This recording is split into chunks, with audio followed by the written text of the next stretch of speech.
2009 and in 15 years it has collapsed. Like you have said, this structure has been built in 2009, and what we have asked the Delhi International Airport Limited also is to do a verification inspection from their side. But we are not just leaving it up to themselves. The ministry, from the ministry, we have DGCA also, which underlooks the safety aspect. So they will also be supervisioning this inspection, and they will also give us a report. And from our ministry side, I can assure you that this is taken as a very serious incident also, not just in this airport, but across the country.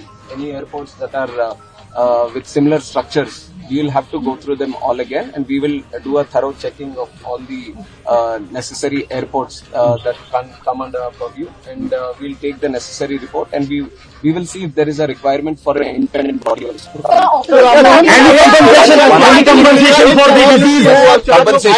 Compensation has also been announced, 20 lakh for the deceased, and also for the injured 3 lakhs. Opposition ये आरोप लगा रहा है कि जल्दबाजी में यहाँ पर इनॉग्रेशन किया गया था।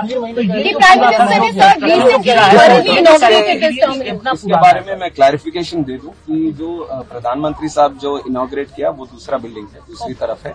जो यहाँ कोलैप्स हुआ है वो 2009 में 2009 में पुरानी बिल्डिंग है, 2009 में जो उस टाइम ओपन हुआ था, तो उसके ऊपर जो इंस्पेक्शन करना है वो अभी करवाएंगे। सर, विजुअल देखने में लग रहा है कि जो अंदर का आयरन बार से वो रस्टेड है, साफ दिखाई दे रहा है, उनपे पेंट भी नहीं है, तो इतनी लापरवाही कैसी थी? हमें अब तुरंत हम कमेंट नहीं कर सकते, इसके ऊपर तो थरो इन्वेस्टिगेशन होना है, और जो टेक्निकल एस्पेक्ट, जो फोरेंसिक या सिक्योरिटी एस्पेक्ट जो देखते हैं बिल्डिंग का, वो सब अपना रिपोर्ट देंगे, तो उसके हिसाब से ये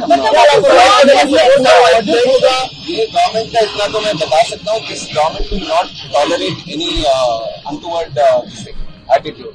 अगर कहीं पे कुछ लापरवाही रहेगी तो ये सरकार जरूर उनको। But what is your assessment? What could be the reason behind this collapse? That has to be. I just got to know in the morning, and since then we have been.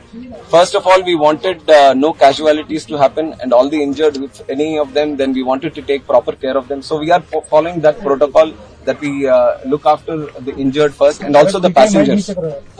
Whoever are supposed to be traveling from here, we wanted to give them assurance and safety, and also the convenience of traveling again. So that aspect we are taking care of right now.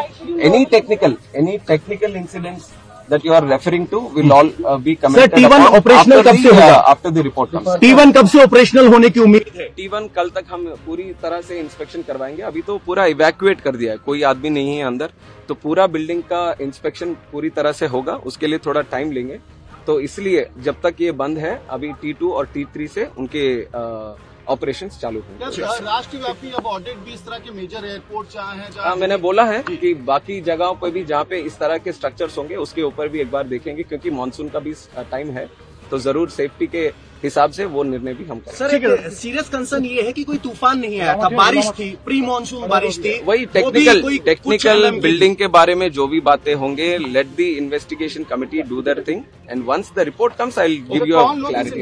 Committee का हिस्सा है, कौन से authorities हैं इसमें? अभी देख रहे हैं इंडिपेंडेंट बॉडी कौन सा निर्णय करे, और हमारी तरफ से जो इंटरनल सिक्योरिटी और सेफ्टी का जो दिखता है DGCA, that will be part. Will airport operator will be held liable for this lapses? Let us see what the report says. जो भी रिपोर्ट कहेगी उसके हिसाब से वो करेंगे। ठीक,